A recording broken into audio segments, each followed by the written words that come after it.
ಈಗ ಮತ್ತೊಂದು ಸಂಕಷ್ಟ ಬೇರೆ ಶುರುವಾಗಿದೆ ಈಗ ಜನಪ್ರತಿನಿಧಿಗಳ ವಿಶೇಷ ಕೋರ್ಟ್ನಲ್ಲಿ ಮುಂದಿನ ಪ್ರಕ್ರಿಯೆ. ಎಸ್, ಖಾಸಗಿ ದೂರಿನ ವಿಚಾರಣೆಗೆ ಮನವಿ ಮಾಡಲಿಕ್ಕೆ ಸಿದ್ಧತೆಯನ್ನು ಮಾಡಿಕೊಳ್ಳಲಾಗ್ತಾ ಇದೆ. ಸ್ನೇಹಮಯಿ ಕೃಷ್ಣ, ಟಿ.ಜೆ. ಅಬ್ರಾಹಂ ಮನವಿ ಮಾಡ್ತಾರಂತೆ. ಇವತ್ತು ಅಥವಾ ನಾಳೆ ಇದರ ಬಗ್ಗೆ ವಿಚಾರಣೆ ನಡೆಯುತ್ತೆ. ಜನಪ್ರತಿನಿಧಿಗಳ ವಿಶೇಷ ಕೋರ್ಟ್ನಲ್ಲಿ ವಿಚಾರಣೆ.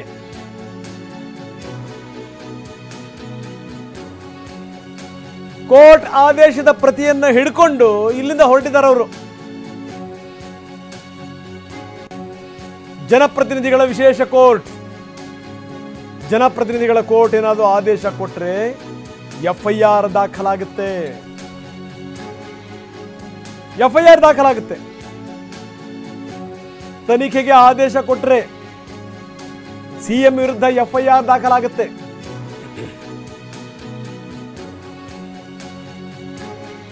ಆದೇಶದ ಪ್ರತಿಯನ್ನ ಹಿಡ್ಕೊಂಡವರು ಜನಪ್ರತಿನಿಧಿಗಳ ವಿಶೇಷ ಕೋರ್ಟಿಗೆ ಹೋಗಿದ್ದಾರೆ. ಬರೀ ಸಂಬಂಧಪಟ್ಟಂಗೆ ಟಿ.ಜೆ. ಅಬ್ರಾಹಂ ಮಾತಾಡಿದ್ದಾರೆ. ಏನ್ ಹೇಳಿದ್ರು ನೋಡ. ವಜಾ ಮಾಡಬೇಕು ಅಂತ ನಾವು ಅಬ್ಜೆಕ್ಟ್ ಮಾಡಿದ್ವಿ. ನಮ್ಮ ಅಬ್ಜೆಕ್ಷನ್ಸೇ ಅದನ್ನ ವಜಾ ಮಾಡಿ ಅಂತ. ನಾವು ಯಾವ್ಯಾವ ಅಂಶಗಳನ್ನ ಸೆಕ್ಷನ್ ವೈಸ್ ನಮ್ಮ ಅಬ್ಜೆಕ್ಷನ್ಸ್ ಅಲ್ಲಿ ಹಾಕಿದ್ವೋ ಆ ಸೆಕ್ಷನ್ ಪ್ರಕಾರನೇ ಆ ಸಬ್ ಡಿವಿಷನ್ ಅಂತ ಹೇಳ್ಬೋದು.